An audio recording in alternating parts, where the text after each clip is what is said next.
Whisper in the yard and turn the trees all into toys. Lay there on the ground and turn the dirt into your joy. Before you start to drift and your soul begins to scream, I just wanted to tell you that you're listening to a dream. Pace's Playground. Pace's Playground Podcast. Pace's Playground Podcast. Hey, Frankie, welcome to the Pace's Playground Podcast, sir. Oh, thanks for having me. This is an honor. I'm actually having a conversation with a UFC champion, man. I am flattered to be talking to you. No need to be. Before we get to your third fight with Maynard, I've watched your second fight with him at a UFC 125. And, man, he got you good in the first round. How did you come back in the second round? What happened in the corner between the two rounds? Yeah, I was able to regroup pretty good. I recovered well. I definitely think that's a testament of, just how I prepare and my conditioning and whatnot. And, my team really, calmed me down and got me through it, got me back to focusing on the task at hand. So, I really got to give it to them. After the fight, you said to Joe Rogan that you could not at that moment remember what happened in the first round. Now, today, can you remember something that happened inside the octagon on that night on the first round? Well, yeah, after you watch it, it kind of, comes back to you pretty quickly. So, I watched it numerous amount of times, and, I seen what happened. So, I was proud of how I bounced back, but, let's try not to make that happen again. You're a graduate of political science at Clarion University.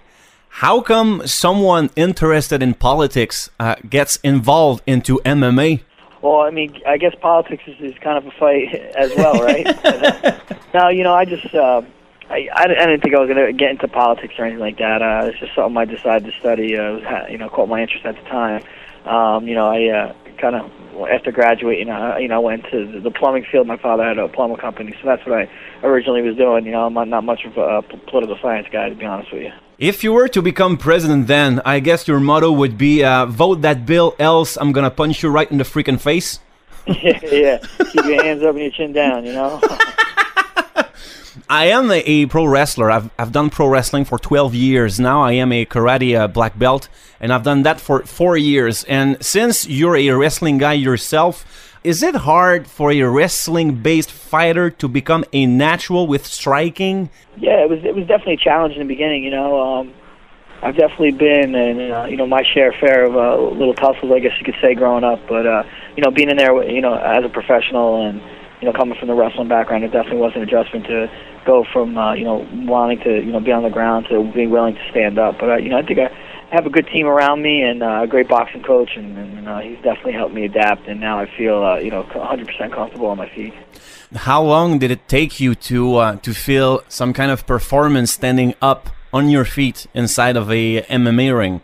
I think I made a pretty quick jump. Able to at least have some flurries. But probably until I fought Sean Shirk did I feel 100% comfortable to stand up the whole time. Now you're facing this weekend for the third time Gray Maynard in order to defend your lightweight championship. You lost the first fight. Second fight was a draw. Do you feel like you owe the fans or you owe yourself a victory now since you're 0-1-1 against Maynard? Yeah, I always feel like I owe myself a victory. Myself and my teammates, my family, all the sacrifices that they put in and I put in myself. I train to win all the time. So, I'm going in there to get this win and put Gray behind me. So you faced a lot of tough fighters since your last fight with Maynard, BJ Penn being one of them.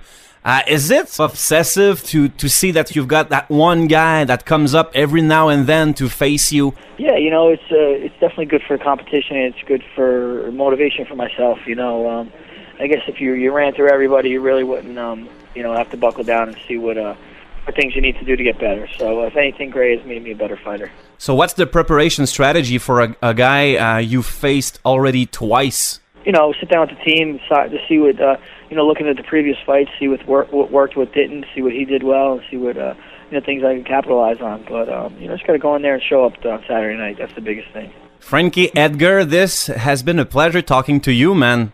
It was a pleasure talking to you as well. Thank you so much. Pace's Playground Podcast. Find it, hear it on SoundCloud and iTunes. Comment, react, or troll via Twitter at PlaygroundPod. Facebook.com/PlaygroundPodcast. Email playgroundpodcast@hotmail.com. PlaygroundPodcast.com.